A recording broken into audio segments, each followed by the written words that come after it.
Adultery एक पाप। Bible में अडल्टरी का मतलब है शादी के बाहर सेक्सुअल रिलेशंस बनाना। ये एक गंभीर पाप है। भगवान ने शादी को पवित्र माना है। ये एक स्त्री और एक पुरुष के बीच का बंधन है। अडल्टरी इस बंधन को तोड़ता है और भगवान को दुखी करता है। बाइबल में अडल्टरी के बारे में बहुत कुछ लिखा गया है। यह 10 आज्ञाओं में से एक है जो भगवान ने मोसेस को दी थी। तो अडल्टरी न करना, एक्सोडस 20:14। ये आगे आज भी उतनी ही इंपॉर्टेंट है जितनी पहले थी।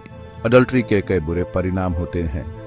यह शादी को तोड़ सकता है, परिवारों को बर्बाद कर सकता है और बीमारियां फैला सकता है। ये लोगों के बीच अविश्वास और नफरत पैदा करता है। सबसे इंपॉर्टेंट बात यह है कि यह भगवान के साथ हमारे रिश्ते को नुकसान पहुंचाता है। हमारे पाप के बावजूद भगवान हमसे प्रेम करते हैं और हमें क्षमा करना चाहते हैं। अगर हम अपने पापों का पश्चाताप करते हैं और उनसे दूर रहने की कोशिश करते हैं तो वो हमें क्षमा करेंगे। पुराने नियम में अडल्टरी को बहुत गंभीरता से लिया गया था। अडल्टरी के लिए कठोर दंड दिए जाते थे। कभी कभी मौत की सजा भी दी जाती थी। पुराने नियम में अडल्टरी के उदाहरण हैं।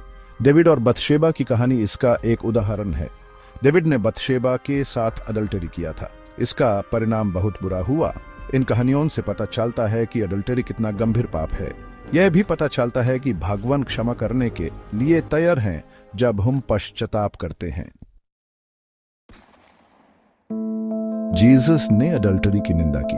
उसने कहा कि सिर्फ अडल्टरी ही पाप नहीं है, बल्कि किसी और को बुरी नजर से देखना भी पाप है।